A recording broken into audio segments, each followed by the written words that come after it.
নবীজি লক্ষ্য করে দেখলেন একদম সাদা পোশাকধারী ফেরেশতা একটা লাশটা জমিনের মধ্যে নামলো।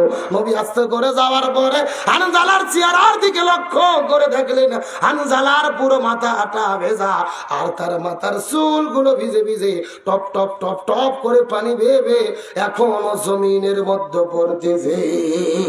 লিল্লাহি তাকবীর।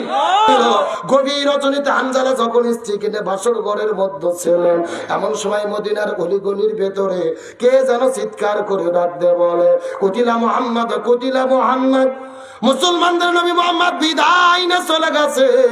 এই কথা শোনার পরে হযরত হানজালা বাসর ঘরের ভেতরে বউটাকে বিছানার মধ্যে রাখার পরে লাফ দিয়ে ওঠার পরে তিনি কূপের মধ্যে চলে গেলেন গোসল করার জন্য। হাতের মধ্যে বদনা নিয়েছে, গোসলের পানি গায়ে ডালবে। এমন সময় পিছন দিক থেকে কে যেন আবার চিৎকার করে বলে, কুতিলা মুহাম্মদ, কুতিলা মুহাম্মদ, মুসলমানদের নবী জমিনের মধ্যে থেকে বিদায় নিয়ে চলে গেছে।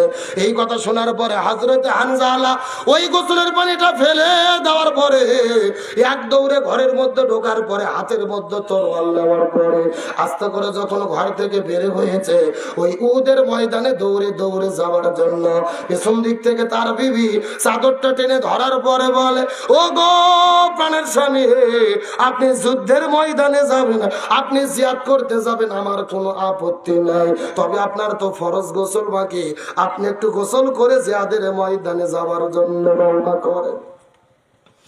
ও গো প্রাণের স্বামী, আপনি তো ফরজ গোসল বাকি, আপনি গোসল করার পরে জিহাদের ময়দানে চলে যান। এই কথা শোনার পর স্বামী ডাকতে বলে, বিবি রে, আমি যদি গোসল করা শুরু করি আর গোসল করতে করতে যদি সময় বেশি পার হয়ে যায়, মুসলমানদের নবী যদি উহুদের প্রান্তরে শহীদ হয়ে যায়, হাসরের ময়দানে আল্লাহ যদি আমার কাছে জিজ্ঞেস করে বলে, রে হানজালা, মুসলমানদের নবী শহীদ হয়ে গেল, তুমি বাসর ঘরের মধ্যে কেমন করে সময় পার করলা, এমন প্রশ্ন যদি আল্লাহ তাআলা করে রে, আমি তখন আল্লাহর কাছে কেমন করে জবাব দেব? আমার বন্ধুগণ, মুসলমান ভাইরা, গভীর মনোযোগ। হযরত হানজালা কথাটা বলার পরে হাতের মধ্যে ওই যে তরোয়াল নেওয়ার পরে উহুদের প্রান্তরে দৌড়ানো শুরু করলেন। উহুদের প্রান্তরে দৌড়াইতে দৌড়াইতে যখন উহুদের প্রান্তরে চলে গেছে, উহুদের প্রান্তরে যাওয়ার পরে যুদ্ধ করা শুরু করলেন। কিন্তু যেহেতু তার ফরজ গোসল বাকি ছিল, তিনি ফজর নামাজ পড়তে পারলেন না। ফরজ নামাজ কাজা হলো, জোহর কাজা হলো, আসর কাজা হলো, এক নয় দুই নয় তিন ওয়াক্ত নামাজ কাজা হয়ে গেল। একদিকে ফরজ গোসল বাকি, আর একদিকে ফরজ নামাজ তিন ওয়াক্ত বাকি। নামাজটা কাজা করার পরে শত শত কাফিরদের বিরুদ্ধে যুদ্ধ করতে করতে কয়েকজন কাফিরকে বিদায় করার পরে আসর নামাজ পড়ে মাগরিবের কিছু সময় আগে ওই যুদ্ধ করতে করতে পেছন দিক থেকে হানজালার কাঁধের ওপরে কাফের একটা বাড়ি মারলো। তলোয়ার দিয়ে আঘাত করার পরে হযরত হানজালা মাটির মধ্যে পড়ে গেছে। না, মাটির মধ্যে পড়ে যাওয়ার পরে ঝরঝর ঝরঝর করে রক্ত বাড়ানো শুরু করলো। রক্ত বের হতে হতে কিছুক্ষণ পরে সাহাবী হানজালা বাসর ঘরের মধ্যে বউ রেখে আসার পরে জমিনের মধ্য থেকে শহীদ হয়ে বিদায় নিয়ে চলে গেলি। আমার বন্ধুগণ, মুসলমান ভাইরা, গভীর মনোযোগ। ওদের প্রান্তরে শুধু হানজালা নয়, নবীদের ৭০ জন সাহাবী জমিনের মধ্য থেকে বিদায় নিয়ে চলে গেছেন। ৭০ জন সাহাবী জমিনের মধ্য থেকে বিদায় নিয়ে চলে গেছেন। উহুদ পাহাড়ের পাদদেশে ৭০ জন সাহাবীর কবর এখন পর্যন্ত কিন্তু বিদ্যমান আছে। হজ উমরা করতে গিয়ে যারা মদিনায় সফর করার জন্য চলে যায়, উহুদ পাহাড়ের কাছে গেলেই কিন্তু দেখা যায় ওই উহুদ পাহাড়ের নিচে একই জায়গার ভেতরে ৭০ জন সাহাবীর কবর আমার নবীজি বড় দয়া করে, মায়া করে, মহব্বত করে করে কান্না করে করে করে করে ৭০ জন সাহাবীর কবর দিয়ে রেখেছে। ওই মদিনা যাওয়ার পরে লক্ষ্য করে দেখলাম ওই মদিনার মধ্যে হাজারো পাহাড় দেখা যায়, কোন পাহাড় কিন্তু অতটা লাল না। উহুদ পাহাড়কে যত পরিমাণ লাল দেখা যায়, উহুদ পাহাড়কে যত পরিমাণ লাল দেখা যায়, এত লাল কিন্তু কোনো পাহাড় দেখা যায় না। মদিনার মানুষদেরকে জিজ্ঞেস করে বললাম, এই মদিনার উহুদ পাহাড়টা এত পরিমাণ লাল কেন হলো বলো তো দেখ। মদিনার মানুষেরা বলে, হুজুর, আমরা পূর্বপুরুষের কাছে শুনেছি, কিতাবের মধ্যে পড়েছি, আমার নবী যুদ্ধ করার জন্য যখন উহুদের প্রান্তরে চলে গেল। ওই কাফিরেরা নবীজির মাথার উপরে আঘাত করেছে। নবীজির মাথার হেলমেটটা ভেঙে যাওয়ার পরে, নবীজির মুখের মধ্যে ঢোকার পরে নবীজির জন্দান মোবারক শহীদ হয়ে গেল। ঝরঝর ঝরঝর করে মুখের মধ্য থেকে রক্ত বের হওয়া শুরু করেছে। এক ফোঁটা রক্ত যখন মদিনার জমিনের মধ্যে পড়েছে, পুরো মদিনা থরথর থরথর থরথর থরথর করে কাঁপা শুরু করেছে। একটা ফোঁটা রক্ত যখন উহুদ পাহাড়ের নিচে পড়েছে, পুরো উহুদ পাহাড়টা কাঁপতে কাঁপতে কাঁপতে কাঁপতে ওই সাদা আর কালো থেকে লাল আকার ধারণ করেছে। লিল্লাহে তাকবীর। আমি নবী না চিনিলাম, কি ভুল করিলাম। আমি নবী না চিনিলাম, কি ভুল করিলাম। ভস্মে ঢালিলাম ঘি, মানুষ হইয়া জন্ম লইয়া মানুষের করিলাম কি।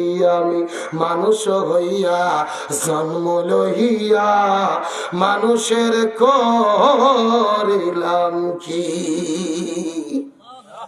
আমার নবীজির মুখে রক্ত পড়ার পরে পুরো মদিনা লালে লাল হয়ে গেলেন। আমার নবীজি উহুদের প্রান্তরে কান্না করা শুরু করলেন। কিছুক্ষণ পরে নবীজি লক্ষ্য করে দেখে, উহুদের প্রান্তরে লক্ষ্য করে দেখে মদিনা শহরের ভেতর থেকে একটা মহিলা বের হওয়ার পরে সুন্দরী মেয়ে কান্না করতে করতে উহুদের প্রান্তরের দিকে দৌড়ে দৌড়ে দৌড়ে দৌড়ে ছুটে আসে। নবীজি আমার লক্ষ্য করে দেখে ওই মেয়েটির হাতের মধ্যে মেহেদি, পায়ের মধ্যে মেহেদি। নবীজির বুঝতে বাকি থাকলো না, মেয়েটি বাসর ঘরের মধ্যে থেকে উহুদের প্রান্তরে দৌড়ে দৌড়ে চলে এসেছে। আমার নবীজি ডাকতে বলে, হে নববধূ, বাসর ঘরের মধ্যে থেকে তুমি কেন উহুদের প্রান্তরে দৌড়ে চলে এসেছো? মেয়েটি কান্না করতে করতে বলে, হুজুর, আপনি কি আমাকে চিনতে পেরেছেন নাকি? ইয়া রাসূলুল্লাহ, আপনি কি আমাকে চিনতে পেরেছেন? গতকালকে বিকেল বেলা আপনার চাচা হানজালার সঙ্গে আপনি যেই মেয়েটিকে বিবাহ করে দিয়েছিলেন, আমি হলাম সেই মেয়ে। আপনার চাচা হানজালা গতকালকে বিকেল বেলা আমাকে বিয়ে করেছে। আপনি যেই বিবাহটা সম্পূর্ণ করে দিয়েছিলেন, ও নবী, আপনার চাচা বিয়ে করার পরে আমাকে নিয়ে যখন বাসর ঘরের মধ্যে চলে গেলেন, ওই বাসর ঘরের মধ্যে যাবার পরে আমাদের ভেতরে যখন প্রেম ভালোবাসা মহব্বত চলতেছিল, বাইরে থেকে কে যেন ডাক দেয়া বলে, কুতিলা মুহাম্মদ, মুসলমানদের নবী বিদায় নিয়ে চলে গেছে। ওই সময় আমার স্বামী বাসর ঘরের মধ্য থেকে বের হওয়ার পরে ওদের প্রান্তরে যুদ্ধ করার জন্য এসেছে। ওগো নবীজি, আপনি ভুল বুঝবেন না, আমি জানতে পেরেছি আমার স্বামী জমিন থেকে বিদায় নিয়ে চলে গেছে। কিন্তু ভুল বুঝবেন না, কষ্ট পাবেন না, আমার স্বামী বিদায় নিয়ে চলে গেছে, এই জন্য আমি কান্না করি না রে। আমার কান্না করার কারণ হলো আমার স্বামীর ফরজ গোসল বাকি আছে। আপনি একটু আমার স্বামীর জন্য গোসলের ব্যবস্থাটা করে দেন। লিল্লাহি তাকবীর। আমার স্বামী জমিন থেকে বিদায় নিয়ে চলে গেছে, এই জন্য আমি কোনো কান্না করি না। আমার স্বামীর ফরজ গোসল বাকি, আপনি একটু গোসলের ব্যবস্থাটা করে দেন। তার কারণ ইসলামী শরীয়তের বিধান হলো, এই দুনিয়ায় জিহাদের ময়দানে যাওয়ার পরে যুদ্ধ করতে করতে করতে করতে করতে যদি কেউ বিদায় নিয়ে চলে যায়, একে কিন্তু নতুন করে গোসল করানো হয় না, একে কিন্তু নতুন করে কাপড়ের কাপড় পরানো হয় না। আল্লাহ বলেছেন, ইয়া রাসূলুল্লাহ, জিহাদের ময়দানে যাওয়ার পরে যুদ্ধ করতে করতে দিন প্রতিষ্ঠার আন্দোলনে যারা শহীদ হয়ে যাবে, এদের করে গোসল করানোর দরকার নাই, এদেরকে নতুন করে কাপড়ের কাপড় পরানোর দরকার নাই।